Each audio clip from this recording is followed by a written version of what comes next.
सभी प्यारे बच्चे को गुड इवनिंग। चलिए आइए और पहला क्वेश्चन आज देखते हैं और रूबरू होते हैं पहले क्वेश्चन से। तो देखिए पहला क्वेश्चन आपका एनटीपीसी स्टेज 1 में पूछा गया है 30/12/2020 को। और मैं चाहूंगा जल्दी से आप 30 सेकंड का समय लो और इस क्वेश्चन को सॉल्व करके मुझे बताओगे कि आंसर क्या आने वाले हैं। आपके पास 30 सेकंड है, जल्दी से इस क्वेश्चन का आंसर दीजिएगा। मुझे यकीन है आप आंसर दे सकते हो। राम राम बाबू, राम राम। अतुल जी खुश रहिए, जल्दी से इसका आंसर दोगे बच्चे। 6 व्यक्ति ए बी सी डी ई एक दूसरे की ओर मुख करके एक गोल मेज के चारों ओर बैठे हैं। 6 स्टूडेंट की बात हो रही है। चलिए आंसर आने शुरू हुए। गुड इवनिंग बच्चे। अभी तक किसी का आंसर नहीं आया है जी। आंसर दीजिए, आंसर दीजिए जल्दी से। बिल्कुल हमारी टेस्ट चलती है बच्चे। 1 का आंसर ए आया, सबसे पहला आंसर सकीना का आया है कि सर आंसर ए होगा। आइए चलिए देखिए कितने व्यक्ति हैं बाबू। 6 व्यक्ति हैं। सबसे पहले एक सर्किल खींचेंगे, 6 लोगों के बैठने की व्यवस्था करेंगे, सारे लोग केंद्र की ओर देख रहे हैं। अब देख लो क्या कहता है, बी और ई के बीच में 2 व्यक्ति बैठे हैं। तो बी और ई के बीच में 2 व्यक्ति बैठे हैं, वाइस वर्सा केस लगा दो, फिक्स नहीं है। ए बी के दाएं को दूसरे स्थान पे, तो बी के दाएं को पहला नहीं दूसरे स्थान पे कौन बैठा है, ए बैठा है। अब देख लो 1 2 इधर छोड़ो, चाहे 1 2 इधर छोड़ो, ई का पोजीशन यही मिलने वाला है। अब कहता है सर डी ई के बाएं दूसरे स्थान पे, तो ई के बाएं पहला नहीं दूसरे स्थान पे डी आएगा।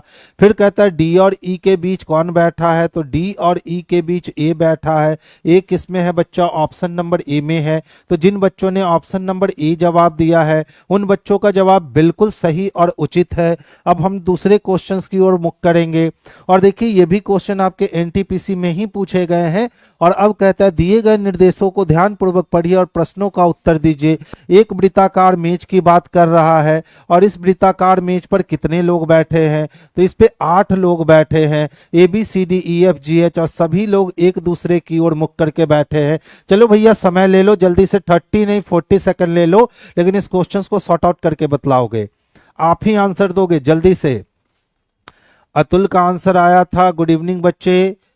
स्कोर पॉइंट का आंसर आया था, ऑफिशियल जी का आया था, संदीप का, नितिन का, शिव पुकार का आंसर आया था, अमन का आंसर आया था। बहुत बढ़िया बच्चे, इसका आंसर दीजिए जल्दी से।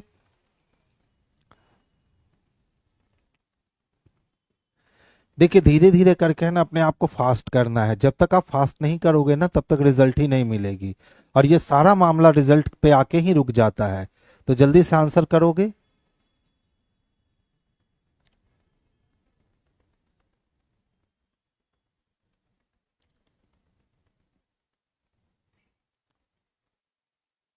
आंसर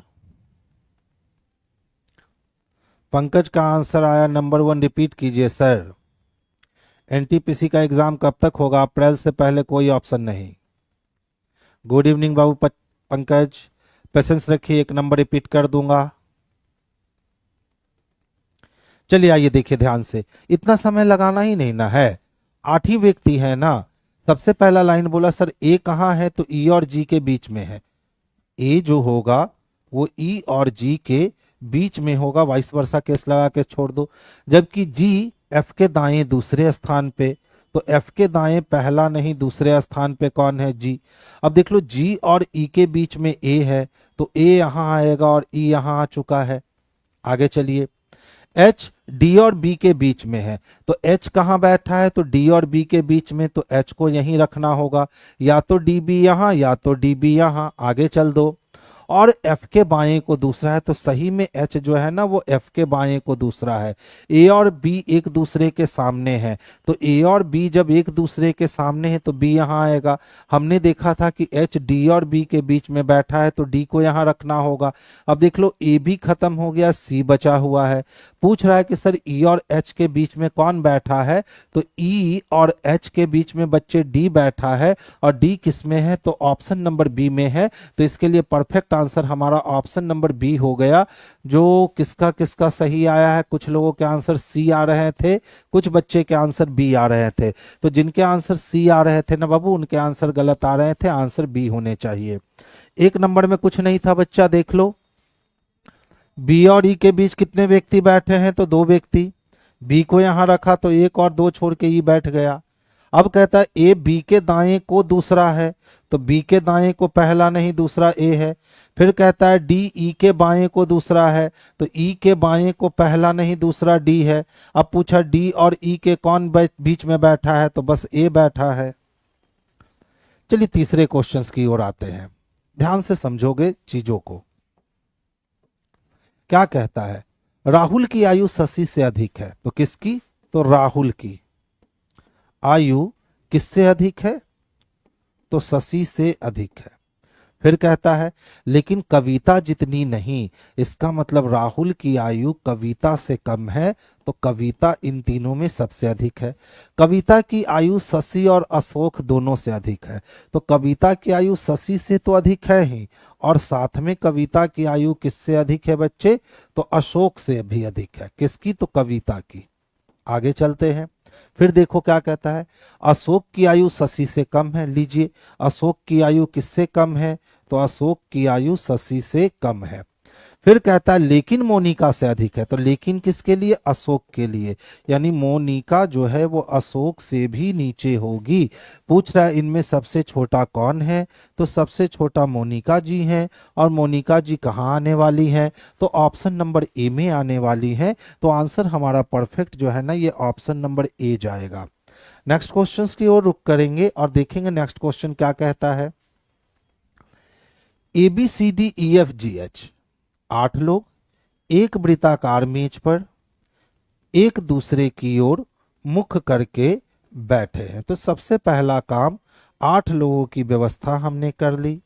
अब ध्यान देना, ए ई और जी के बीच में बैठा है, तो ए जब भी बैठेगा ई और जी के बीच में ही बैठेगा, तो वाइस वर्सा केस। जबकि जी एफ के दाईं ओर दूसरे स्थान पे, तो एफ के दाईं ओर पहला नहीं दूसरा स्थान किसका? जी का। अब जहां जी बैठेगा उसके बगल में ए भी चाहिए और उसके बगल में ई भी चाहिए। आगे चल दीजिए। एच डी और बी के बीच में, ये क्वेश्चन लगता है रिपीट हो चुका है। डी एच और बी के बीच में है, तो देखो एच किसके किसके बीच में है? तो डी बी के बीच में, तो या तो डी बी यहां हो सकता है या तो बी डी यहां हो सकता है। फिर कहता है कि ए और बी एक दूसरे के सामने हैं, तो जब ए और बी एक दूसरे के सामने हैं तो बी यहां आएगा, तो डी यहां आएगा, तो सी यहां आ गया। अब कहता है ए और बी एक दूसरे के सामने, क्वेश्चंस कहां पूछा है जी? देखिए इसमें क्वेश्चंस ही नहीं पूछे गए हैं, ठीक है। नेक्स्ट वन, आ जाओ बच्चे यहां से सेक्टर, हाँ क्वेश्चन ही नहीं पूछे गए थे उसमें, यहां से सेक्टर चेंज हुआ। देखो बाबू सी को किससे मिलना है? तो सर ई से मिलना है। सी ओ को जानता है, ओ यू को, यू एन को, एन जानता है एस को, एस जानता है ई को। तो देख लो जब यहाँ पे इक्वल इक्वल है और यहाँ साइन का मुख खुला है, इसका मतलब ये ग्रेटर इक्वल है, और यहाँ भी साइन का मुख खुला है, तो देख लो चाइना वॉल का निर्माण हुआ क्या?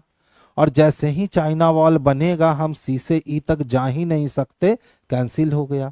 ओ को किससे मिलवाना है? एस से। फिर से देखो ओ से एस तक जाने का मतलब है कि यहाँ चाइना वॉल को पार करना पड़ेगा, हम कर ही नहीं सकते, तो गलत हो गया। यू से किसको मिलना है? ई को। तो देखो यू से ई तक जाने का मतलब है equal greater equal, equal greater equal में ग्रेटर स्ट्रांग होगा और ग्रेटर अपना मुंह यू के तरफ खोलेगा, यानी यू ग्रेटर होगा ई से, जो कि बिल्कुल सत्य है। तो केवल 3 अनुसरण करेगा, और केवल 3 किसमें है? तो ऑप्शन नंबर बी में है। तो ऑप्शन नंबर बी बाबू इसमें सबसे अच्छा और सबसे परफेक्ट आंसर हुआ। तो 5 में बच्चा डाउट होता ही नहीं है।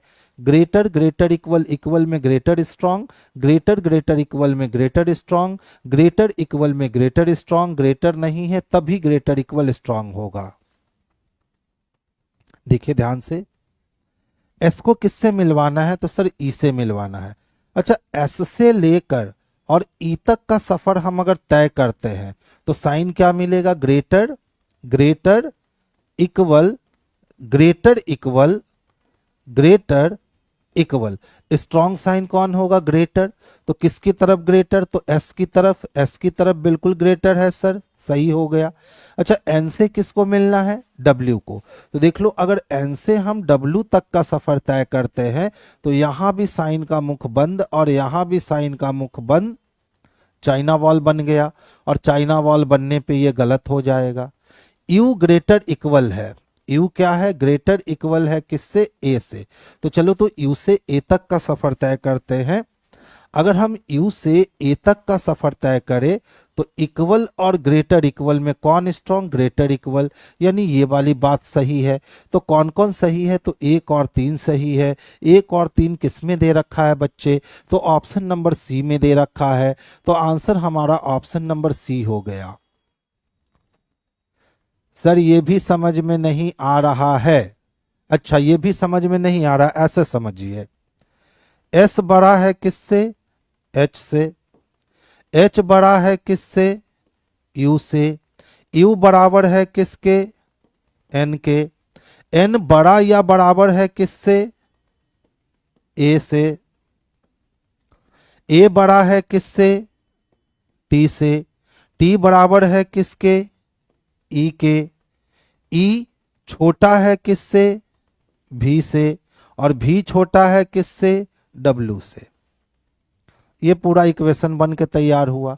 अब कहता है सर एस बड़ा है ई से, तो देखिए तो ई हमारा कहाँ है, टी के इक्विवेलेंट, एस बड़ा है ना ई से, तो पहला सही हो गया। दूसरा कहता है सर एन बड़ा है डब्ल्यू से, तो देखिए तो एन से डब्ल्यू तक का सफर तय करने में हमको ये पता है कि एन किससे बड़ा है, ई से, लेकिन भी और डब्ल्यू से एन बड़ा है कि नहीं, नहीं कह सकते हैं, तो गलत हो गया। कहता है यू बड़ा या बराबर है ए से, तो देखिए तो यू या तो बराबर होगा ए के या तो यू बड़ा होगा ए से, तो तीसरा भी सही है, तो एक भी सही है और तीन भी सही है। इसको बनाने का यही दो तरीका है, या तो आप साइन का गेम खेलो और नहीं तो फिर आपको इनइक्वालिटी पढ़ना पड़ेगा, और कोई ऑप्शन नहीं है बच्चे आपके पास। ये क्वेश्चन अच्छा है, ध्यान से समझोगे। टखना, पैर देखे हैं, जब आप पैर देखे होगे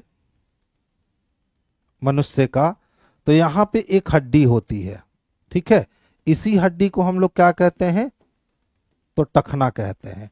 तो कहता है कि पैर का संबंध किससे है, तो टखना से। अब कहता है कि सर वही संबंध आपको ढूंढना है जो इसमें दिया गया है, तो चलिए वो वाली संबंध हम ढूंढते हैं जो इसमें दिया गया। अच्छा देखिए तो घुटना पिंडली दो अलग अलग चीजें हैं, घुटना के अंदर ही पिंडली होता है। उंगली अंगूठा एक ही चीज है। कलाई और हथेली यही अलग है। देखिए हाथ देखा होगा आपने,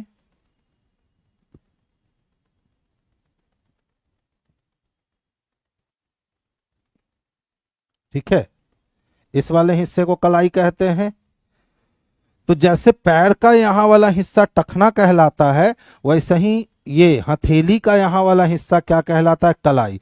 यानी ये पैर किससे जुड़ा होता है, टखना से, तो ये हथेली किससे जुड़ा होता है, कलाई से। तो ऑप्शन नंबर बी इसके बिल्कुल इक्विवेलेंट है। तो आंसर हम लोग बच्चे ऑप्शन नंबर किसको लगाएंगे, बी को। जो लोग डी लगा रहे हैं ना कोहनी, वो तब लगाते जब पैर का संबंध देता किससे, घुटना पैर, ठीक है, यहां से संबंध देता, घुटना से पैर का संबंध देता, तब आप कोहनी का संबंध हाथ से देते, ठीक है। लेकिन उसने पैर का संबंध कोहनी से नहीं दिया था, इसीलिए हमारा आंसर क्या हो जाएगा, तो हमारा परफेक्ट आंसर जो है ना बच्चे वो बी हो जाएगा। अगर वो क्या कहता कि घुटना का संबंध किससे है, पैर से, तब हम लोग कहते कि कोहनी का संबंध किससे है, हाथ से। लेकिन उसने घुटना को कंसिडर नहीं किया था, उसने टखना को कंसिडर किया था पैर के साथ, तो हम लोग भी कलाई को कंसिडर करेंगे हाथ के साथ, ठीक है। यही छोटी छोटी चीजें हैं ना हम लोग को गलती करवा ही देती है। ध्यान से देखिएगा, लिली एक प्रकार का फूल है ना, गुलाब भी एक प्रकार का फूल है ना, पानी बिल्कुल अलग चीज है। तो लिली भी अलग फूल है, गुलाब भी अलग फूल है, पानी अलग चीज है। यानी ऑप्शन नंबर ए जो है यही इसके लिए सबसे परफेक्ट और सबसे सुटेबल आंसर होगा। रेलवे में तैयारी करने के लिए कौन सा ट्रेड बढ़िया रहेगा सर? अब अभी अगर आप ट्रेड पढ़ने जाओगे, ठीक है, अगर अभी आप ट्रेड पढ़ने जाओगे तो आपको 2 साल ट्रेड करने में ही लगेंगे। तो देखिए ट्रेड वही अच्छा है जिसमें आपको इंटरेस्ट है, ठीक है। जैसे मान लो कि मुझे इलेक्ट्रिकल चीजें ज्यादा पसंद है तो मैं इलेक्ट्रिकल करूंगा, लेकिन अगर मोटर से ज्यादा प्यार है तो फिर मैं मैकेनिक्स करूंगा। तो आप अपना पसंद देख लो, जबरदस्ती नहीं करना है। देख लो बच्चे, इस टाइप का क्वेश्चन जो होता है ना बाबू, बड़ा ही आसान क्वेश्चन होता है, ध्यान से देखोगे। एल एम एन और ओ भाई है। कौन कौन भाई है? एल एम एन और ओ, ये 4 सदस्य क्या हैं? आपस में भाई है। एल ओ की अपेक्षा काला है। अब एल की बात करें ना तो ये एल ओ की अपेक्षा क्या है? काला है। फिर कहता है एन सबसे अधिक गोरा है, और सबसे अधिक गोरा कौन है? एन है। अब कहता है एम ओ की अपेक्षा गोरा है, और एम जो है ना वो ओ की अपेक्षा क्या है? तो गोरा है। इसका मतलब सबसे गोरा ये रहा एन, उससे कम गोरा रहा एम, उससे कम गोरा रहा ओ, और सबसे कम गोरा रहा एल। तो पूछता है सबसे काला कौन है? तो यही जो है एल सबसे काला है, क्योंकि ऊपर में बोल दिया है एल ओ की अपेक्षा काला है, यानी एल ही सबसे काला है। ऑप्शन नंबर सी इसके लिए बेस्ट और सबसे परफेक्ट आंसर होगा, ठीक है। जनवरी में अब नया फाउंडेशन बैच आएगा सुबह 9 से 10। माधवी और शालिनी नाट्य कला और कंप्यूटर विज्ञान में उत्तम है। देखिए ये वाली जो क्वेश्चन होती है ना, बहुत ही आसान क्वेश्चन होती है, क्योंकि इस क्वेश्चंस में करना कुछ नहीं होता है, बस इसको टेबुलर कहा जाता है और टेबल की तरह इसको सॉल्व कर देना है। तो जो जो नाम सामने आते जा रहे हैं बस उस नाम को लिखते जाओ, और आपके क्वेश्चंस जो हैं वो बनकर के तैयार होते जाएंगे। तो देखिए सबसे पहले किसके बारे में बताया? तो सबसे पहले 2 नाम बताया, माधवी और शालिनी। एक नाम माधवी है और एक नाम कौन है? शालिनी है। तो देखिए इसके बारे में क्या बताए गए हैं। माधवी और शालिनी नाट्य कला और कंप्यूटर में एक्सपर्ट है, यानी ये प्ले में भी, ठीक है, और किसमें? तो कंप्यूटर में। 2 चीज में ये जो थी ना माधवी और शालिनी, वो एक्सपर्ट थी, ठीक है। आगे चलते हैं। फिर कहता है अंजना और माधवी, एक नया नाम जुटा अंजना। तो अंजना और माधवी किसमें किसमें?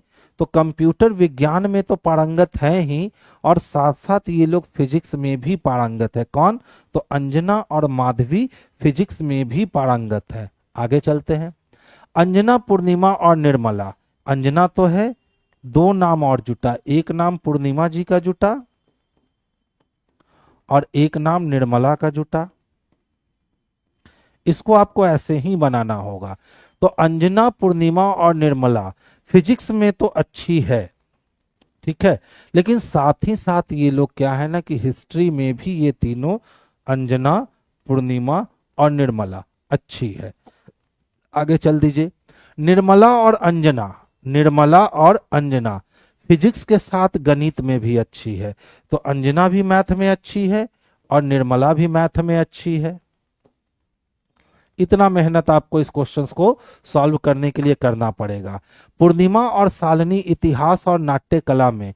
तो पूर्णिमा और शालिनी किसमें किसमें? तो नाट्य कला में, और साथ साथ किसमें? तो हिस्ट्री में अच्छी है। हमारा टेबुलर पूरी तरीके से बनकर के तैयार हो गया, ठीक है। अब देखिए क्या पूछता है। क्या किया है जी, आज क्वेश्चन ही नहीं डाला है।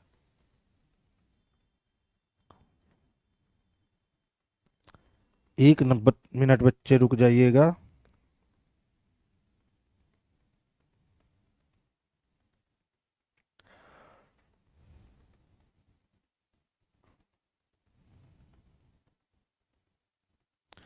भौतिकी, इतिहास और नाट्य कला में कौन उत्तम है? क्वेश्चन है भौतिकी, इतिहास और नाट्य कला में कौन उत्तम है? चलिए देखिए, फिजिक्स में, हिस्ट्री में और नाट्य कला में चाहिए। तो फिजिक्स में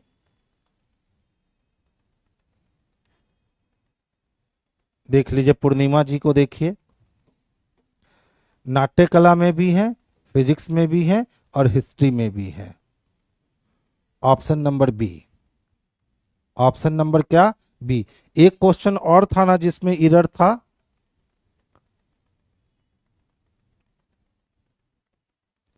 ध्यान से समझिएगा, अच्छा क्वेश्चन है ये। आपका बिहार एसएससी सीजीएल में 27/1/2013 को पूछा गया प्रश्न है। प्रश्न क्या कहता है? दिया गया है कि दिल्ली से मुंबई वायु मार्ग द्वारा यात्रा करना तीव्र है, यानी कि बहुत स्पीड से आप दिल्ली से मुंबई वायु मार्ग के द्वारा यात्रा कर सकते हो। अब कहता है इसके निष्कर्ष के रूप में निम्नलिखित में से कौन सा सही है? तो देखिए, दोनों शहरों के बीच केवल वायु मार्ग से ही यात्रा संभव है, केवल लग गया जिसके कारण ये गलत है। दोनों शहर वायु मार्ग से जुड़े हैं, हम कह सकते हैं, क्योंकि निष्कर्ष निकालना है, क्योंकि हमें मालूम है कि दिल्ली से मुंबई वायु मार्ग द्वारा यात्रा करना सबसे तेज है। तो दोनों शहर वायु मार्ग से जुड़े हैं। वायु मार्ग द्वारा यात्रा सदैव एक शहर से दूसरे शहर को जाने के लिए तीव्रतम मार्ग है। ठीक है, तो देखिए, इससे हमको ये तो पता नहीं चला कि सदैव यानी हमेशा एक शहर से दूसरे शहर जाने का सबसे फास्टेस्ट वे जो है वो प्लेन ही है। हम ये 100% श्योरिटी के साथ नहीं कह सकते, गलत हो गया। तो आंसर क्या हो गया हमारा? Option number B. अब बोलोगे सर प्लेन तो सबसे फास्ट चलती है, फिर आप उसको क्यों बोलोगे? तो देखिए, जैसे मान लीजिए कि हमको कहीं जाना है, मान लो एक छोटा से जगह पे जाना है, ठीक है, एक छोटा से जगह पे जाना है और वहां के लिए डायरेक्ट प्लेन नहीं है। तो पहले मैं पटना से दिल्ली जाऊंगा बाई प्लेन, फिर दिल्ली से उस छोटे जगह पे जाऊंगा। तो यहाँ बोर्डिंग में 3 घंटे लगे, वहां लगे, यानी समय ज्यादा लग गया। और वही अगर मैं ट्रेन से पकड़ लेता तो छोटे शहर में बहुत जल्दी पहुंच जाता। तो बहुत सारी जगहें ऐसी हैं जहां प्लेन से पहुंचना आसान नहीं है। और चूंकि इसने क्या कह दिया, सभी की यात्रा कर दी, सदैव एक शहर से दूसरे शहर, यानी किसी भी एक शहर से दूसरे शहर जाओगे तो प्लेन ही सबसे फास्टेस्ट तरीका है पहुंचने का। बहुत सारे शहर ऐसे भी हैं जो प्लेन के माध्यम से जुड़े हुए भी नहीं है। इसीलिए हम लोगों ने सी नंबर को नेगलेक्ट किया और बी नंबर का हमने चयन किया। तो जिन बच्चों के आंसर बी थे उन बच्चों के आंसर सही में काबिले तारीफ थे। अच्छा, ध्यान से देखिएगा, सभी प्रोफेसर क्या हैं बाबू? विद्वान हैं। और विद्वान लोग सदैव क्या होते हैं? सज्जन होते हैं। अब निष्कर्ष कहता है सभी प्रोफेसर सज्जन व्यक्ति हैं। तो सभी प्रोफेसर विद्वान हैं और विद्वान लोग सदैव सज्जन होता है, यानी प्रोफेसर भी तो सज्जन होगा। तो कहता है निष्कर्ष सत्य है, बिल्कुल 100% श्योरिटी के साथ हम लोग ऑप्शन नंबर ए का ही आंसर करेंगे। अब देख लो, वेन डायग्राम से बना सकते हो। जितने भी प्रोफेसर थे ना, वो सारे के सारे प्रोफेसर विद्वान थे। क्या थे? विद्वान। और इसने कहा कि विद्वान लोग जितने भी होते हैं ना, वो सज्जन होते हैं। अब निष्कर्ष कहता है कि सभी प्रोफेसर सज्जन व्यक्ति हैं। तो जो भी प्रोफेसर है वो विद्वान है और जो भी विद्वान है वो सज्जन है, यानी सारा का सारा प्रोफेसर सज्जन है। तो निष्कर्ष बिल्कुल 100% सत्य है। तो इसीलिए हम लोग ए का ही चयन करेंगे और बाकी को छोड़ देंगे। ठीक है,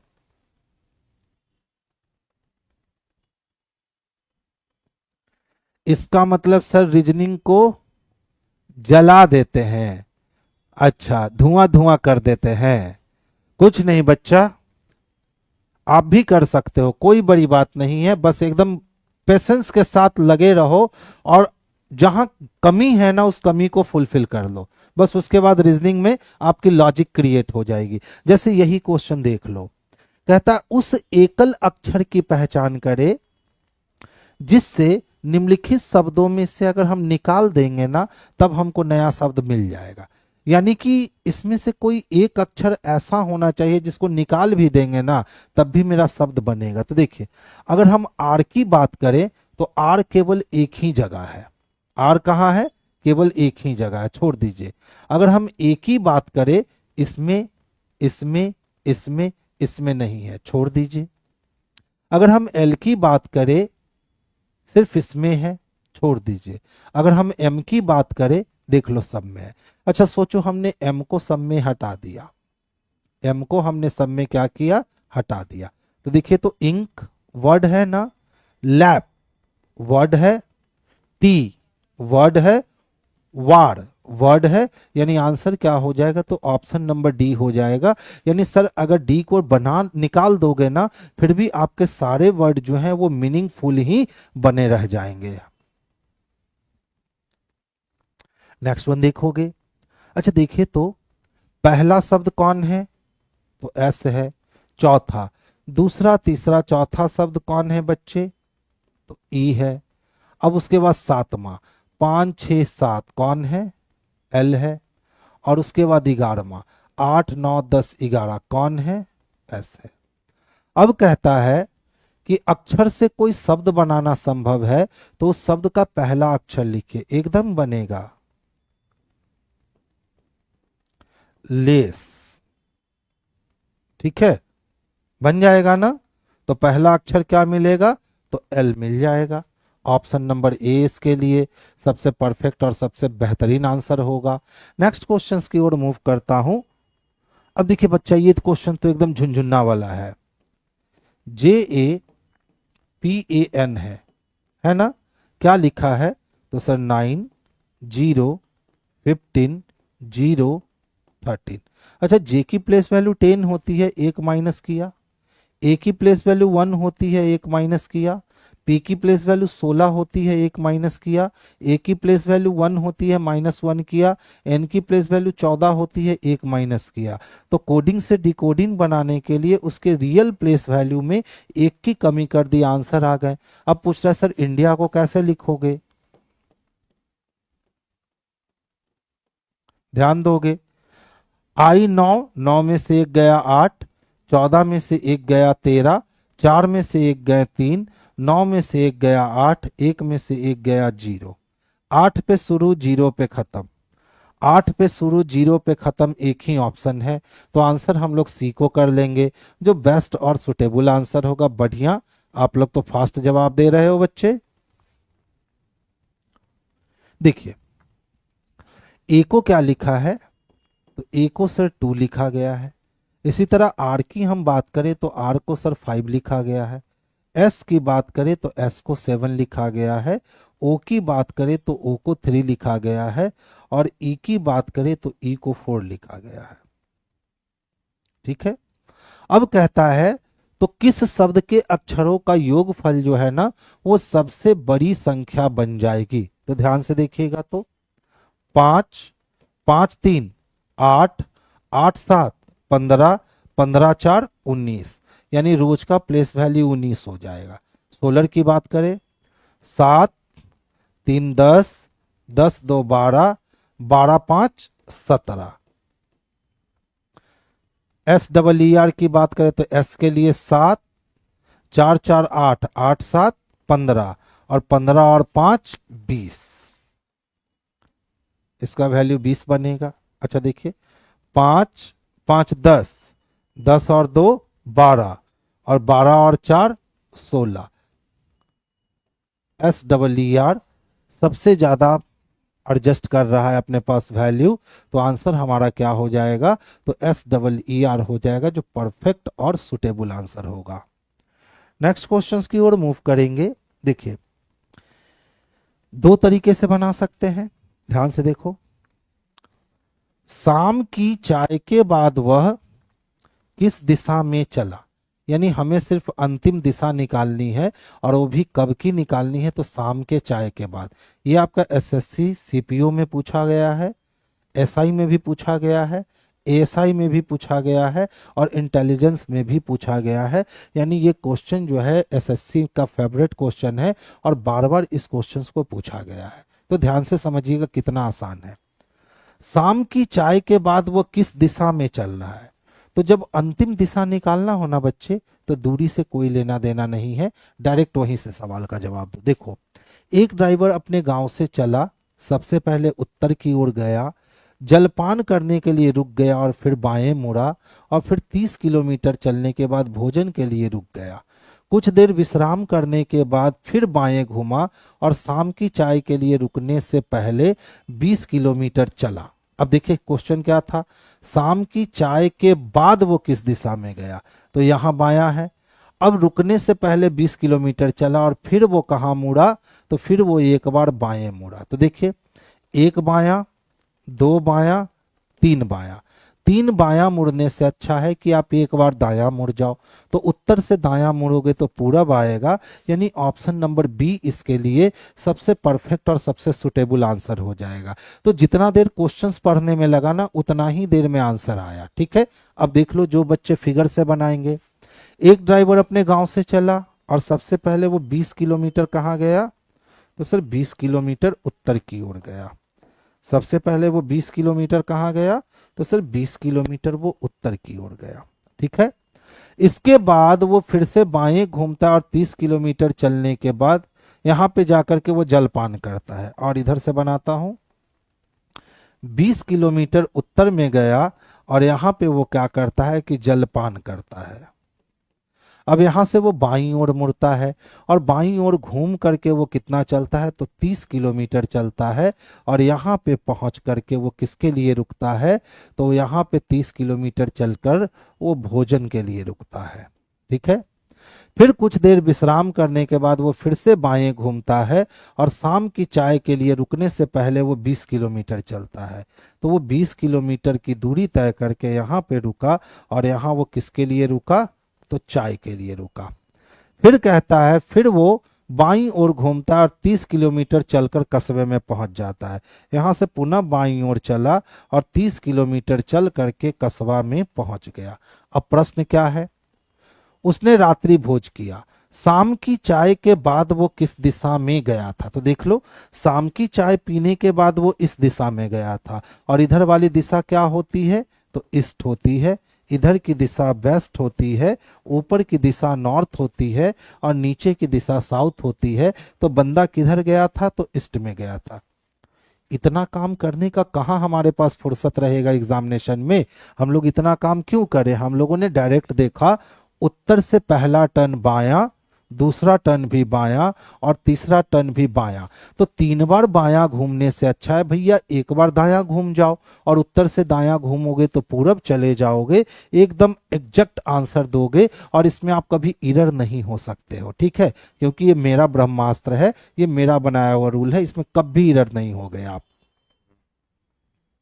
नेक्स्ट देखो, एक आदमी किसी स्थान से चलना शुरू करता है। आप देख लो क्या पूछ रहा है, अब वह कौन सी दिशा में चल रहा है। फिर से वही बात, अंतिम दिशा निकालनी है। और जब मेरे भाई अंतिम दिशा निकालनी है तो डिस्टेंस का कोई यूज होता ही नहीं है। देखो, एक आदमी किसी स्थान से चलना शुरू किया और सबसे पहले कहाँ चला, तो सर उत्तर में। 2 किलोमीटर चला, उसके बाद कहाँ मुड़ा, दाएं में। 3 किलोमीटर चला, उसके बाद कहाँ मुड़ा, बाएं में। 2 किलोमीटर चलता है तो एक दायां एक बायां कट गया। जब कुछ भी नहीं बचा तो वो व्यक्ति फिर से वहीं आ जाएगा उत्तर में, यानी आंसर हमारा ऑप्शन नंबर डी हो जाएगा, जो सबसे परफेक्ट और सबसे फास्ट आंसर है। तो ध्यान से देखिए, एक आदमी किसी स्थान से चलना शुरू करता और उत्तर में कितना चला, तो 2 किलोमीटर। उसके बाद वो दाएं मुड़ जाता है और कितना चलता है, 3 किलोमीटर। उसके बाद वो बाईं ओर मुड़ता है और कितना चलता है, 2 किलोमीटर। प्रश्न पूछे गए हैं अब वो कौन सी दिशा में चल रहा है, तो सर वो ऊपर जा रहा है, यानी उत्तर में चल रहा है। यही उत्तर हम लोग वहीं से वहीं काम करके निकाल लिए थे, यानी इतना मेहनत करने की कोई जरूरत सही में नहीं थी। देखो ध्यान से समझना, जाना कहाँ है। 31 दिसंबर 2015 को गुरुवार था, तो 1 जुलाई 2020 को कौन सा दिन होगा। तो ध्यान से देखोगे, 2015 तो खत्म हो गया ना। अगर हम पूरा जनवरी ले ले तो 3 दिन, फरवरी ले ले तो 2016 आ गया यानी 1 दिन, मार्च ले ले तो 3 दिन, अप्रैल ले ले तो 2 दिन, और मई ले ले तो 3 दिन, जून ले ले तो 2 दिन, और जुलाई में कितना, 1 दिन। अब देखो, 2016 से 2020 जाने का मतलब है कि टोटल 4 साल का अंतर आएगा और 1 लीप ईयर आएगा। 3 3 6, 6 1 7 खत्म, 2 2 4, 4 3 7 खत्म, 4 1 5 1 6। कितने बच गए? तो सर 6 बच गए। कहाँ से 6 जोड़ोगे? तो सर या तो थर्सडे में आप 6 दिन जोड़ दो, उससे अच्छा एक दिन माइनस कर दो। एक दिन माइनस करना उचित है। हम कहाँ पहुंचेंगे? वेडनेसडे को यानी बुधवार को। एकदम डायरेक्ट आंसर दे दिए। ठीक है, अब ध्यान से समझिएगा। अगर हम इतना काम ना करें तब भी हम बना सकते हैं। पूछोगे सर कैसे? तो याद करो, हमने हमेशा कहा है अप्रैल तक 1, अप्रैल तक 1, जुलाई तक 2, अक्टूबर तक 3। बस ये याद रख लेना, अप्रैल तक 1, जुलाई तक 2, अक्टूबर तक 3। अब ध्यान से देखिएगा, 31 दिसंबर है 2015 और 1 जुलाई 2020 तक जाना है, तो दिसंबर तो खत्म हो गया। अब हम अप्रैल तक गए तो कितना? 1, मई ने दिया 3, जून ने दिया 2, जुलाई ने दिया 1, और चूंकि लीप ईयर में प्रवेश कर चुके हैं और कोड यूज किए हैं तो अपने मन से 1। अब 4 साल में 5 शेष दिन मिलेंगे। 5 और 2 7 खत्म, 3 1 4, 4 1 5, 5 1 6। कितने बच गए? तो 6 बच गए।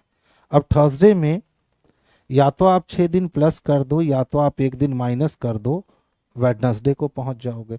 देखो कैलकुलेशन छोटा हो गया। इसमें कैलकुलेशन क्या था? थोड़ा सा लंबा था। इसमें कैलकुलेशन क्या था? थोड़ा सा क्या हो गया? छोटा हो गया। तो इस चीज को आप याद रखोगे ना तो बड़ा गेम आसान हो जाता है। अप्रैल तक 1, जुलाई तक 2, अक्टूबर तक 3। अप्रैल तक 1, जुलाई तक 2, अक्टूबर तक 3। आप ये याद रखोगे ना तो गेम आपके लिए आसान हो जाएगा। कुछ नहीं था बच्चे, देख ध्यान से समझोगे। 31 दिसंबर 2015 साल का अंतिम दिन है ना, तो अब हम इसकी बात ही नहीं करेंगे। जनवरी टोटल होता है 31 दिन का। अगर हम 7 से भाग दे दें तो जनवरी से मुझको मिल जाएगा शेषफल 3। 2016 का फरवरी होगा 29 दिन का, तो 1 मिल जाएगा।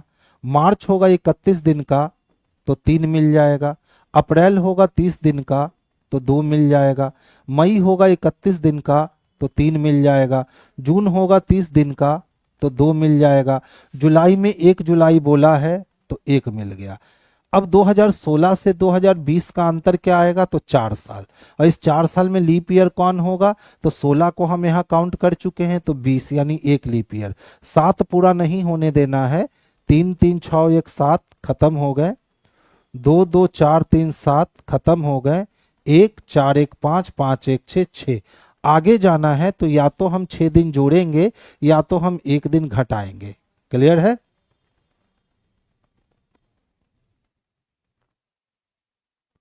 हाँ बच्चे, रिमाइंडर को ही जोड़ता हूं। अब उतना हमारे पास फुर्सत है कि हम जनवरी के लिए 26 दिन लिखें, फिर फरवरी के लिए 29 दिन लिखें, फिर मार्च के लिए 31 दिन लिखें, फिर अप्रैल के लिए 30 दिन लिखें, फिर मई के लिए 31 दिन लिखें, फिर जून के लिए 30 दिन लिखें, फिर जुलाई के लिए 1 लिखें, फिर 4 साल का अंतर ले, उसमें 1 लीप ईयर ले, और फिर सबको जोड़ करके 7 को भाग दे करके और फिर शेषफल को जमा करे। इतना समय हमारे पास एग्जामिनेशन में रहेगा कहाँ? बिल्कुल नहीं रहेगा। तो पहले ही आप क्या कर लो कि पहले ही उसका शेषफल लिख दो। जैसे ही आप लोग उसका शेषफल लिखना शुरू कर दोगे ना, एकदम आसान हो जाएगा।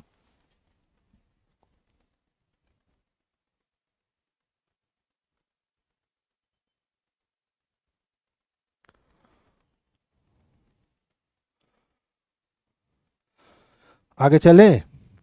अमित सिंह जी, आपकी आधी बात तो हमें समझ में ही नहीं आई। अच्छा फिर से देखिए, क्वेश्चन तो उसी तरीके का है ना। 1 अगस्त 2016 को सोमवार था, तो 1 अगस्त 2012 को कौन सा दिन होगा? ध्यान से सुनिएगा सिर्फ मेरी बात को, बहुत मजा आएगा आपको। जब भी डेट और मंथ सेम हो ना, जैसा कि इसमें है, यहां भी 1 अगस्त है और यहां भी 1 अगस्त है, तो ध्यान से सुनिएगा। जब भी डेट और मंथ सेम हो तो समझो हमको इससे कोई लेना देना नहीं है, बस दोनों साल का अंतर निकाल लो। तो 16 से 12 आने के लिए आपको 4 साल पीछे जाना पड़ेगा और लीप ईयर को उंगली पे काउंट कर लो। तो जब 2 लीप ईयर एक साथ होना तो कोई एक ही काउंट होगा। देखो 2016 काउंट होगा, लेकिन पीछे आते समय हम 1 अगस्त को रुक गए हैं तो अगस्त काउंट नहीं होगा। तो 4 1 कितने? तो 5 हो गए। पीछे जा रहे हैं ना, तो कुछ नहीं करेंगे, मंडे में 5 दिन घटा देंगे या 2 दिन जोड़ देंगे, तो ट्यूसडे छोड़कर बच्चे क्या हो गया, वेडनेसडे हो गया। ढूंढ लो किस में है, ऑप्शन नंबर डी में है। तो हमेशा याद रखना, एकदम हमेशा याद रखना, जब भी डेट और मंथ सेम हो तो इस कंडीशन में क्या करोगे, दोनों साल का सिर्फ अंतर निकालोगे, अंतर में लीप ईयर को उंगली पे काउंट करोगे और उंगली पे लीप ईयर को काउंट कर करके अगर 7 से अधिक आया तो 7 से भाग दोगे और 7 से कम रहा तब कोई बात नहीं है। तो यहां भी हमने देखा 1 अगस्त कट गए, 2016 से 2012 जाने में 4 साल का अंतर है और 4 साल का अंतर आने का मतलब है कि एक लीप ईयर आएगा, तो 4 और 1 5 आ गए। क्लियर है। जब ये 5 आ गए तो हमें पीछे जाना था, तो या तो हम मंडे में 5 दिन घटाएंगे या तो 2 दिन जोड़ देंगे। तो मंडे में 2 दिन जोड़ दिए तो ट्यूसडे छोड़ के वेडनेसडे हो गया। अब बच्चा इसमें कुछ करना ही नहीं है रे बाबू, काहे परेशान हो रही है, एकदम कंटिन्यू देखती जा, आंसर आपको आने लगेगा। 15 अगस्त 1995 को फ्राइडे है, तो 15 अगस्त 1983 को कौन सा दिन होगा। हमने क्या कहा, डेट और मंथ बैलेंस हो काट दीजिए, दोनों साल के बीच का अंतर निकाल लीजिए। तो यहां देख लो, 83 से 90 जाने में 7 साल और 5 साल इधर, तो 7 5 कितना, तो 12 साल का अंतर मिला। इस 12 साल के अंतर में लीप ईयर काउंट करो, पहला 84, फिर 88, फिर 92, 3 लीप ईयर बटा कितना, 7। शेषफल कितने बच गए, तो शेषफल बच गए 1। पीछे आ रहे हैं तो फ्राइडे में 1 दिन की कमी कर देंगे और हमारा आंसर क्या हो जाएगा, तो थर्सडे हो जाएगा। और कुछ करना ही नहीं है। जब भी डेट और मंथ सेम हो, जब भी डेट और मंथ क्या हो, सेम हो, तो दोनों साल के बीच का अंतर निकालो, लीप ईयर को उंगली पे काउंट कर लो और काउंट करके अगर 7 से अधिक आ गया तो 7 से भाग दे के शेषफल जमा कर लो, आगे जाते समय शेषफल को जोड़ दो और पीछे जाते समय शेषफल को घटा दो। बस इतना ही करना होता है जब डेट और मंथ क्या होता है, सेम होता है। फिर से देख लो, आज कितना है, 25 दिसंबर है ना, 25 दिसंबर 2024 की बात करें, कौन सा दिन है, तो वेडनेसडे है। अब पूछ दिया कि सर 25 दिसंबर 2030 को कौन सा दिन होगा। तो देख लो, डेट बैलेंस है, मंथ बैलेंस है, ईयर का अंतर निकालेंगे, 24 से 30 जाने में 6 साल लगेगा। इस 6 साल में लीप ईयर कौन कौन मिलेगा, तो 24 तो दिसंबर से चल रहे हैं तो खत्म हो गया फरवरी, तो 24 के बाद सिर्फ 28 मिलेगा, नहीं 1 लीप ईयर मिलेगा और बटा 7 करेंगे तो शेषफल कितने मिलेंगे, तो 7 एकम 7, शेषफल 0 मिले, यानी फिर से वेडनेसडे ही हो जाएगा। बस इतना ही तो काम करना है, इससे ज्यादा कोई काम नहीं करना है। ठीक है, यहां सैटरडे होगा, आगे जा रहे हैं कि पीछे जा रहे हैं, पीछे जाने पे माइनस, आगे जाने पे प्लस। यहां हम पीछे जा रहे थे तो माइनस करेंगे, अगर आगे जाते तब शेषफल को प्लस करते। नेक्स्ट देखिए, फिर से है 12 अक्टूबर 1997 को शनिवार था, तो वर्ष 2008 में उसी दिनांक को कौन सा दिन होगा। तो देख तो बच्चा क्या बोला है, 12 अक्टूबर 1997 रखा है ना, कौन सा दिन रखा है, तो सैटरडे। और अब उसी दिन जाना है, यानी 12 अक्टूबर को ही जाना है, लेकिन कब जाना है बच्चे, तो 2008 में जाना है। डेट क्या है, सेम, मंथ क्या है, सेम, ईयर का अंतर लो तो 3 साल इधर लोगे तो 2000 हो जाएगा और 8 साल इधर लोगे तो 8 3 कितना, तो 11। अब लीप ईयर को उंगली पे काउंट कर लो, तो पहला लीप ईयर कौन मिलेगा, तो 2000, दूसरा लीप ईयर कौन मिलेगा, तो 2004, तीसरा लीप ईयर चूंकि अक्टूबर तक जा रहे हैं तो कौन मिलेगा, तो 2008। यानी कितने लीप ईयर मिलेंगे, तो 3 लीप ईयर, तो 11 और 3 14 बटा 7, शेषफल कितना जमा हो गया 0, यानी आगे जा रहे हैं तो सैटरडे में 0 दिन जोड़ेंगे और सैटरडे में 0 दिन जोड़ेंगे तो फिर से सैटरडे हो जाएगा, यानी ऑप्शन नंबर ए हो जाएगा। तो अब मुझे लगता है ना कि इस टाइप का प्रॉब्लम जो है जिसमें डेट और मंथ जो है वो सेम होता है, अब उसको आप बिल्कुल आसानी से बना सकते हो, इसमें कोई दम नहीं होता है। ठीक है, जब भी डेट और मंथ सेम हो, दोनों साल के बीच का अंतर निकालो, अंतर को फिर लीप ईयर को उंगली पे काउंट करो, 7 से कम है तो बस उसको जोड़ दो या घटा दो, और 7 से अधिक है तो उसको 7 से भाग दे दो। चलो एक क्वेश्चन और कर लो। जैसे मान लो हमने कहा 5 मई 2001 को ट्यूसडे है, तो 5 मई 2029 को कौन सा दिन होगा? अब देख लो कितना आसान काम, 5 में कट गया, 1 से 29 जाने में कितने साल लगेंगे सर? तो 28 साल लगेंगे। इस 28 साल में लीप ईयर कौन? तो 2004, फिर 2008, फिर 2012, फिर 2016, फिर 2020, फिर 2024, फिर 2028, यानी 1 2 3 4 5 6 7 लीप ईयर मिले, बटा कितना? 7। 7 चको 28, 7 एकम 7, तो 28 और 7 कितने हो गए? तो 35 हो गए, बटा 7 किया तो शेषफल कितने मिल गए? तो शेषफल 0 मिल गए। ट्यूसडे में 0 दिन जोड़ दिया, ट्यूसडे फिर से आंसर हो गया। बस इतना ही तो करना होता है, इससे ज्यादा कुछ नहीं करना होता है। लीप ईयर कितने से करना चाहिए सर? लीप ईयर तो हर 4 साल के बाद आता है ना पंकज। ठीक है, अब ये भी सवाल पूछने वाला है, लीप ईयर कितने से करना चाहिए? उंगली पे लीप ईयर काउंट कर लो भाई, बहुत आसान होता है उंगली पे लीप ईयर काउंट करना, एकदम समय नहीं लगता है। नेक्स्ट वन देखेंगे। आइए, सबसे पहले बच्चे 1 2 वाले लोग देख लो। ठीक है, ध्यान से देखो। कुछ बिल्ली क्या है? मगरमच्छ है। अच्छा, बिल्ली यहाँ, मगरमच्छ यहाँ, एक पॉजिटिव है एक निगेटिव है, तो पॉजिटिव निगेटिव मिलकर निगेटिव बनेगा। कोई चूहा कुत्ता नहीं है, चूहा बोला दहेज दो, कुत्ता भी बोला दहेज दो, कुत्ता के पास देने को 1 रुपया है, 2 रुपया बेचारा कहाँ से दे पाएगा? गलत हो गया। कुछ मच्छर क्या है? कुत्ते हैं। मच्छर अगर कुत्ता तक जाना चाहे तो चूहा और बिल्ली से होते हुए जाएगा, और जैसे ही निगेटिव टच करेगा तो निगेटिव हो जाएगा, ये भी गलत है। कुछ बिल्लियां कुत्ते हैं, बिल्ली भी यहीं कुत्ता भी यहीं, री स्टेटमेंट है, कुछ का री स्टेटमेंट कुछ में सही होगा। अब देख लो निगेटिव वाला क्या है, तो चूहा और कुत्ता है, कहीं और चूहा कुत्ता है नहीं, तो इधर और सोचेंगे नहीं, तो केवल 4 अनुसरण करता है, और केवल 4 किस में दे रखा है? तो ऑप्शन नंबर डी में दे रखा है। तो आंसर बच्चे हम लोग ऑप्शन नंबर डी को करेंगे, जो सबसे परफेक्ट और सबसे आसान तरीका है। अब चलिए वेन डायग्राम वाले लोग देखिए। देखिए जितना भी कुत्ता था, कुछ कुत्ता क्या था? तो बिल्ली था। फिर कहता है सर कोई भी बिल्ली क्या नहीं है? तो सी फॉर चूहा नहीं है। और फिर कहता है सभी चूहे क्या हैं? तो एम फॉर मच्छर है। ठीक है, अब देखो ध्यान से, अगर वेन का एनालिसिस हम करते हैं तो यहां से 2 कंक्लूजन निकलेगा ना, कुछ कुत्ता बिल्ली है, कुछ बिल्ली कुत्ता है।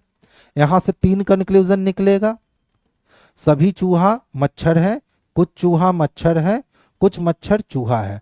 अब देख लो इनके बीच 100% वाली दुश्मनी है, तो पॉजिटिव कुछ भी बोलोगे गलत होगा, निगेटिव कुछ भी बोलोगे सही होगा, और पॉसिबिलिटी कुछ भी बोलोगे गलत होगा। लेकिन इनके और इनके बीच 50% वाली दुश्मनी है, तो जो दुश्मनी निभाएगा उसकी ओर से कुछ नहीं जाएगा। इसी तरह इसके और इसके बीच 50% वाली दुश्मनी है, तो जो दुश्मनी निभाएगा उसकी ओर से कुछ नहीं में जाएगा। बस इतना ही है। अब ध्यान से देख लो, पहला बोला कुछ बिल्ली मच्छर है, तो देखिए तो बिल्ली यहां खत्म, मच्छर यहां खत्म। क्या कुछ बिल्ली हमको मच्छर दिखता है? तो बिल्कुल नहीं दिखता है सर, तो पहला गलत हो गया। दूसरा कहता है कोई चूहा कुत्ता नहीं है, तो चूहा और कुत्ता के बीच में 50% दुश्मनी, और जब भी 2 वेन डायग्राम के बीच में 50% दुश्मनी हो तो 50% दुश्मनी में कभी भी हम किसी भी कंडीशन में कोई नहीं लगा सकते हैं, तो दूसरा भी गलत हो गया। कुछ मच्छर कुत्ते हैं। अब देखिए मच्छर का कुछ हिस्सा कुत्ता दिखता है क्या, नहीं, तो वह भी गलत हो गया। चौथा कहता है कुछ बिल्लियां कुत्ते हैं, तो देखिए बिल्ली का कुछ हिस्सा कुत्ता दिखता है ना, तो चौथा सही हो गया। तो वेन डायग्राम से बनाने पर भी आंसर हमारे क्या हो गए, तो ऑप्शन नंबर डी हो गए। अब ये तो हम नहीं बता सकते हैं, यूट्यूब की मर्जी। देखिए ध्यान से समझिएगा, पहले 1 2 वाले बच्चे समझ लो। सभी बेड क्या है, तो साइड टेबल है। अच्छा सभी बेड बोल रहा है तो बेड ने मांग लिया दहेज, बेड के पास देने को 1 रुपया है, खत्म।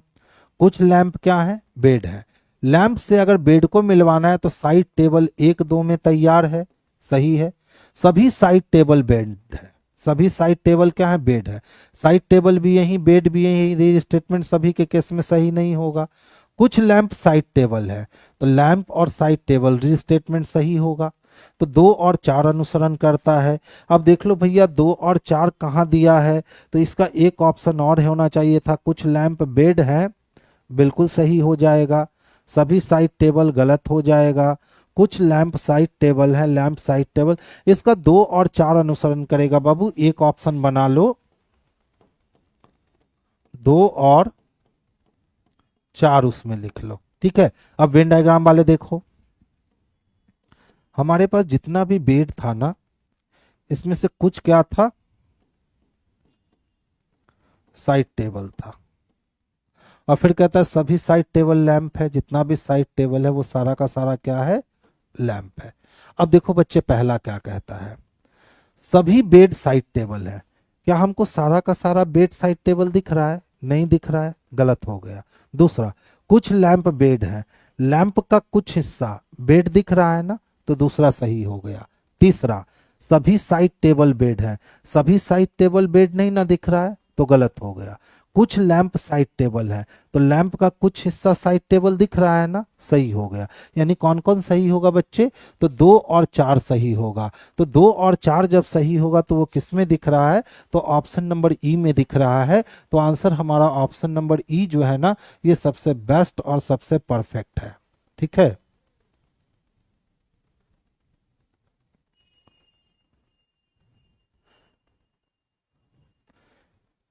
देखिए बच्चे दिक्कत क्या है ना, 1 2 वाली ट्रिक ऐसी ट्रिक है ना जिसमें पेशेंस रखना होता है, ठीक है। शुरुआत का 1.5 घंटा 1 घंटा जो है ना, वो आपको एकदम कुछ पल्ले ही नहीं पड़ेगा कि मैं कर क्या रहा हूं। जब 1.5 से 2 घंटे होंगे तब वो समझ में आना शुरू होगा, और जब 2.5 से 3 घंटे होंगे तब वो पूरी तरीके से समझ में आएगा। और यूट्यूब पे मैंने देखा है बच्चों के पास पेशेंस होते ही नहीं है, ठीक है। वो शुरुआत में 5 मिनट 2 मिनट देखेंगे ये क्या पढ़ा रहे हैं सर, कुछ नहीं समझ में आने वाला है, ठीक है। तो इसीलिए 1 2 ट्रिक जो है ना, वो कभी यूट्यूब पे देने की कोशिश ही नहीं किया, क्योंकि इसमें मुझे पता है कि भैया 1 2 वही सीख पाते हैं जो मेरे साथ कम से कम 1 2 के साथ 3 घंटे कम से कम मेरे साथ बिता पाते हैं। तो ये 3 घंटे फाउंडेशन बैच में बच्चे अच्छे से बिता लेते हैं, इसीलिए उनको सिखा देता हूँ, क्योंकि मेरे आंख के सामने होते हैं, उठ के जाएंगे कहाँ, ठीक है। तो वो सीख जाते हैं। और जो बच्चे आंख के सामने नहीं होते हैं, वो 10 मिनट में, शुरुआती 10 मिनट में सर क्या कर रहे हैं पते नहीं चल रहा है, पते नहीं चल रहा है, छोड़ो नहीं पढ़ेंगे, तो इसीलिए नहीं देता हूं, ठीक है। बहुत सारी चीजें हैं जो पेशेंस रखने पर सीखी जाती है। चलिए ध्यान से देखिए। हम्म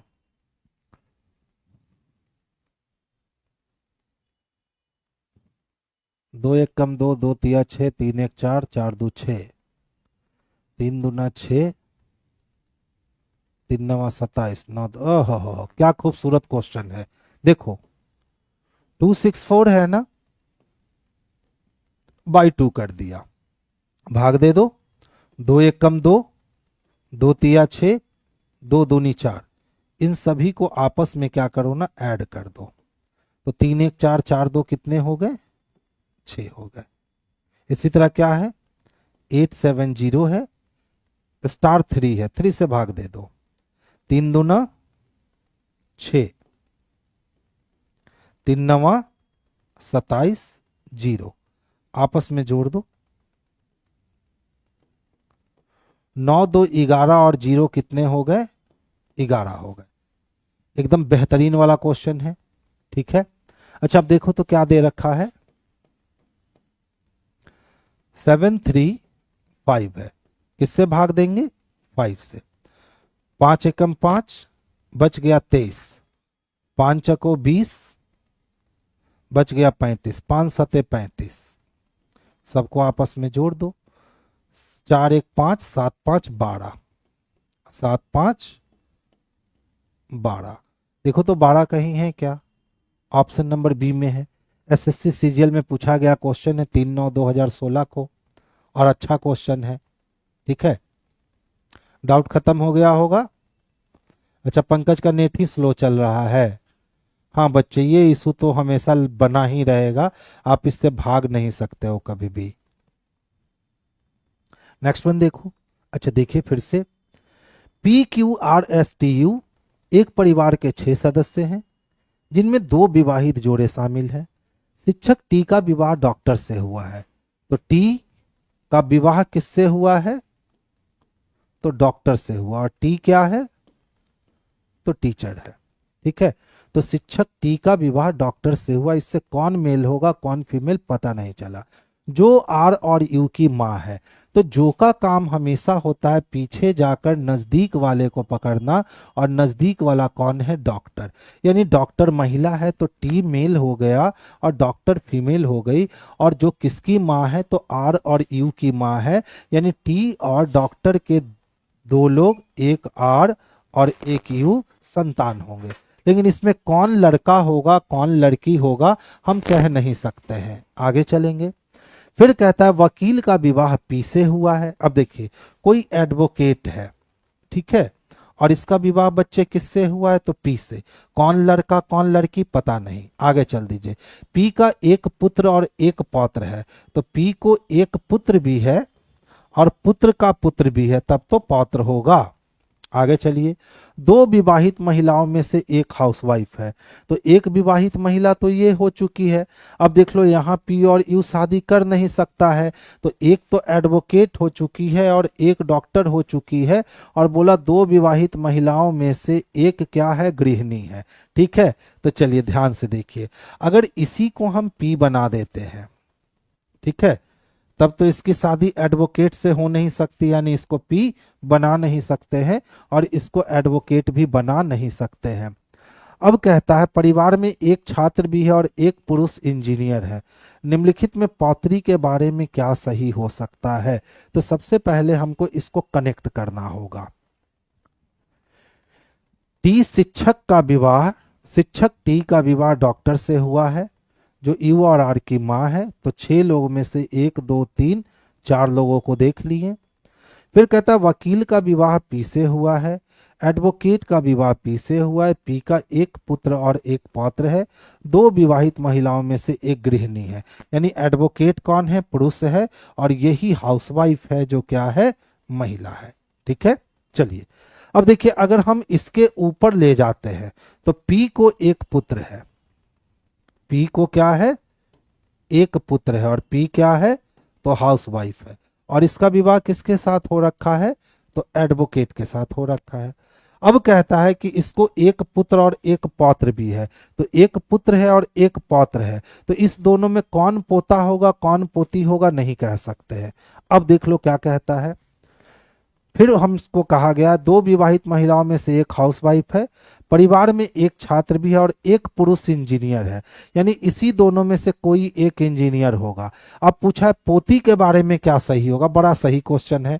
तो इंजीनियर तो नहीं हो सकता है, ठीक है, वह वकील है, संभव नहीं है। वह छात्र है, पोती छात्र हो सकती है, वो डॉक्टर है, डॉक्टर तो नहीं है।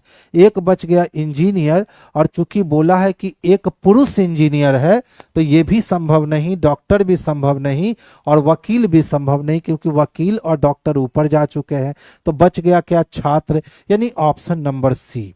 एकदम बेहतरीन और लाजवाब क्वेश्चन हम इसको कह सकते हैं, समय लगा लेकिन बहुत अच्छे से बना, ठीक है। नेक्स्ट वन देखिए।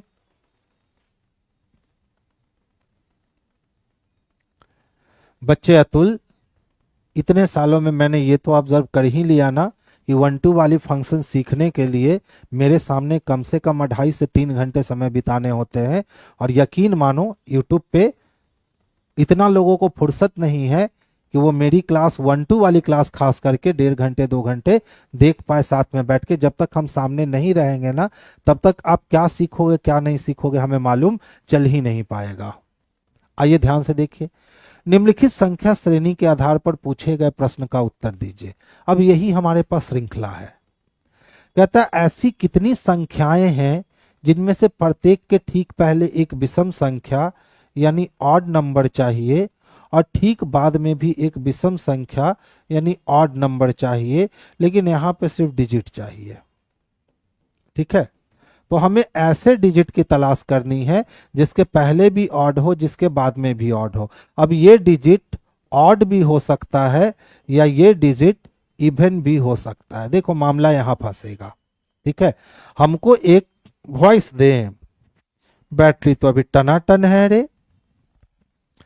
हमको एक ऐसा डिजिट का तलाश करना है जिसके आगे पीछे ऑड हो, तो ट्रिपल ऑड में भी काउंट होगा और एक इवन और दोनों तरफ ऑड हो तब भी वो काउंट होगा। तो चलिए देखिए ध्यान से, इसके दोनों तरफ ऑड नहीं है, इसके दोनों तरफ ऑड नहीं है, इसके दोनों तरफ ऑड नहीं है, इसके दोनों तरफ ऑड नहीं है, इसके भी दोनों ओर ऑड नहीं है, इसके भी दोनों ओर ऑड नहीं, इसके भी दोनों ओर ऑड नहीं, इसके भी दोनों ओर ऑड नहीं, इसके दोनों ओर ऑड है, इसके दोनों ओर ऑड नहीं, इसके दोनों ओर ऑड नहीं, 6 के दोनों ओर ऑड है, 3 के दोनों ओर ऑड नहीं, 6 के दोनों ओर ऑड नहीं, 2 के दोनों ओर ऑड नहीं, 2 के दोनों ओर ऑड नहीं, 5 के दोनों ओर ऑड नहीं, 5 के दोनों ओर ऑड है और 3 के दोनों ओर ऑड नहीं। तो 1 2 3 मिला 3 किस में है, तो ऑप्शन नंबर ए में है। तो आंसर हमारा ऑप्शन नंबर ए हो जाएगा। नेक्स्ट वन देखोगे। अब देखिए ये तो बड़ा खतरनाक क्वेश्चन है, हम लोग बचपन में ये पढ़ चुके हैं लेकिन आज ये भूल चुके होंगे। तो देखो ये खतरनाक नहीं है, ध्यान से देखना। मैं इसका रोमन वैल्यू को जो है ना वो न्यूमेरिक वैल्यू में लिख रहा हूं। ये कितना हो गया, तो 7।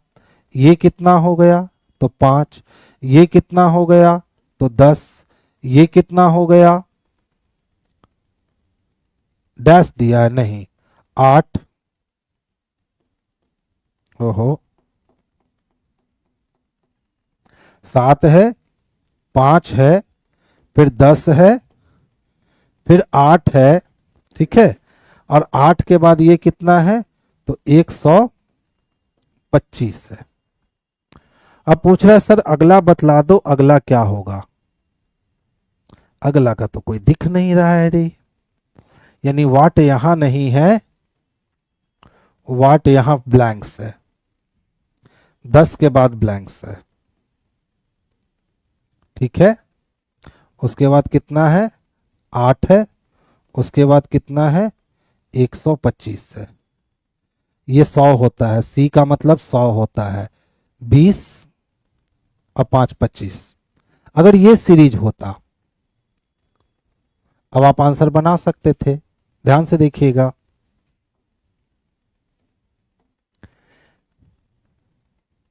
अच्छा ये तो 12 है ना, 7 लिख दिए, 12 है बच्चे। देख लो, 12 में से 2 गया कितना, 10। 10 में से 2 गया कितना, 8। ये 5 है और यहां 125 है। अगर इसको हम 5 से मल्टीप्लाई करें तो 25 25 होगा, और फिर 5 से मल्टीप्लाई करें तो 125 होगा। यानी इस ब्लैंक्स में मुझे क्या चाहिए, 25 चाहिए। और 25 लिखने का तरीका क्या है, तो 25 लिखने का तरीका रोमन में ये है। अब देख लो तो ये किस में दिख रहा है, तो ऑप्शन नंबर डी में दिख रहा है। एसएससी मल्टीटास्किंग में ये क्वेश्चन पूछे गए हैं और सही मायने में देख लो तो बेहतरीन क्वेश्चन पूछे गए हैं। ठीक है, तो इस टाइप के क्वेश्चन से भी आपको सामना करना पड़ सकता है। और 2018 वाली वैकेंसी में रेलवे में भी कुछ ऐसा ही क्वेश्चन पूछा गया था, लेकिन ऑड मैन आउट बना करके उसको पूछा गया था। वो भी क्वेश्चन जो था वो बिल्कुल बेहतरीन क्वेश्चन था। बहुत सारे लोग जो है ना वो भूल गए हैं। डी का वैल्यू याद है क्या, एम का वैल्यू याद है क्या रोमन में, बहुत बच्चे को नहीं याद होगा। डी का में भी 500 होता है ना। अच्छा देखो, अनूठापन यानी पुरानापन। अब देखते हैं, कोई भी जब पुरानी चीज जो होती है वो दिखने में बड़ा अनूठा लगता है, क्योंकि अब वैसा मिल नहीं सकता है। तो कहता है नयापन, तो नयापन क्या होगा, जो चीज खोजेंगे वही नया होगा। आंसर हो गया। पुरानापन का संबंध किससे है? हाँ, डी का 500 है, अतुल को याद है, बहुत बढ़िया। अच्छा, एम का 1000 है, वाह अतुल क्या बात है। अनूठापन, ठीक है, का मतलब क्या हुआ? पुरानापन। अनूठापन का मतलब क्या? कोई भी चीज अनूठा कब हो जाता है? जब वो एकदम पुराना हो जाएगा, अब मिलने की संभावना नहीं है, तो हम क्या कहते हैं कि ये हमारे लिए बहुत अनूठा है, वैसा खोज के दिखाओ। तो इसी तरीके से नयापन का क्या हो जाएगा? तो खोज। नयापन का क्या हो जाएगा बच्चे? तो खोज। नेक्स्ट देखोगे, गुप्तचर, मुखबिर, संवाददाता। तो देखो, गुप्तचर जो होते हैं ना, उसको हम मुखबिर भी कह सकते हैं, ठीक है, दोनों का सेंस सेम ही होता है। मुखबिर भी वही होता है जो जासूसी करता है, और गुप्तचर भी वही होता है जो जासूसी करता है। तो इसी तरह से संवाददाता किसको कहेंगे? तो सूत्र को कहेंगे। संवाददाता किसको कहेंगे? तो सूत्र को कहेंगे। अच्छा देखिए, तो थोड़ा सा अगर आपका कंसंट्रेशन अच्छा है ना, 27 नंबर में क्या हो गया बच्चे? 27 नंबर में तो कुछ था ही नहीं। थोड़ा सा कंसंट्रेशन आपका अच्छा है तो आप देखोगे कि 729 दिख गया क्या? फिर देखोगे 1000 दिख गया क्या? और फिर देखोगे 1331, यानी ये आपको दिखेगा 9 का क्यूब, ये आपको दिखेगा 10 का क्यूब, और ये आपको दिखेगा 11 का क्यूब। तो अब आपको चाहिए 12 का क्यूब। 12 का क्यूब कितना 28 होता है? 17 28 होता है। लेकिन यहाँ पे क्या किया गया? सब में एक एक बढ़ा दिया गया। 29 के जगह 30 लिखा, 1000 के जगह 1001 लिखा, और 32 के जगह 31 लिख दिया, 31 के जगह 32 लिख दिया। तो इसी तरीके से 12 का क्यूब कितना होता है? तो 17 28 होता है। और 17 28 में हमको कितना लिखना होगा? तो 17 29 लिखना होगा। 17 29 किस में है बच्चे? तो ऑप्शन नंबर ए में है। तो ऑप्शन नंबर ए हमारा स्पष्ट रूप से आंसर हो जाएगा। तो आंसर हमारे लिए ऑप्शन नंबर ए होगा। 30 का 17 23 होगा, है पागल।